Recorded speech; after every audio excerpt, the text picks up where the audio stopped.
दिलं असतं तर म्हणजे प्लॉट हातातून गेला असता बाबा. काय सांगा. हे शेतकरी नक्की काय म्हणाले ते आपण शेवटी पाहणारच आहोत.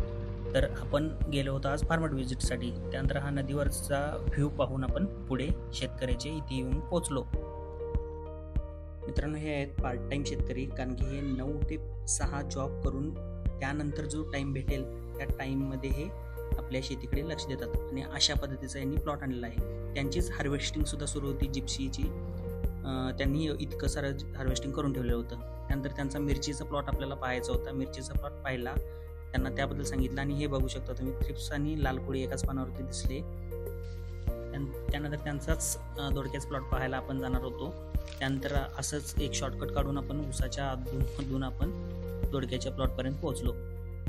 त्यांचं दोडका हार्वेस्टिंग सुद्धा सुरू आहे आणि जवळपास 2 दिवसाला 150 किलो माल निघत आहे.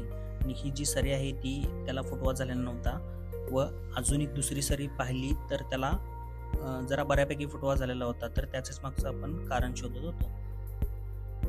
दोडक्याचा प्लॉट पाहून संपल्यानंतर आपण दुसरी व्हिजिटसाठी आपण भेंडीजवळ येऊन पोहोचलो. तर तिथे अजून फार्मर आलेले नव्हतेच. त्यानंतर थोडीशी भेंडी पाहायची होती त्यांची आणि मिरची पाहायची होती. त्यानंतर इथं पाहू शकता की भेंडी जी आहे ती तिथे जवळपास माती शेवळ्यासारखी दिसत आहे, कारण की जवळपास 6 महिने झाला आपल्याकडे इथं पाऊस पडतोय, अजून बंद झालेला नाही आहे. तर ही मिरची बघू शकता की कशा पद्धतीने फुटवा आहेत. फक्त 26 दिवसांची मिरची आहे. तर मिरचीचा फुटवा वगैरे पण चांगला आहे. थोडा वेळ वाट पाहिल्यानंतर ते शेतकरी सुद्धा थोड्याच वेळात आले. आणि या मिरचीमध्ये हे एकच झाड जे आहे ते झेंडूचं आहे आणि ते का लावलं आहे तुम्ही नक्की कमेंटमध्ये सांगा. आणि तुम्ही याचा फुटवा बघू शकता की किती फुटवे आहेत. अगदी बेस्ट नाद करायची.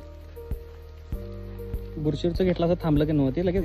ते औषध दिल्यावरच ते कव्हर झालं नाही. तर औषध का नाही जर दिलं असतं तर म्हणजे प्लॉट हातातून गेला असता बाबा.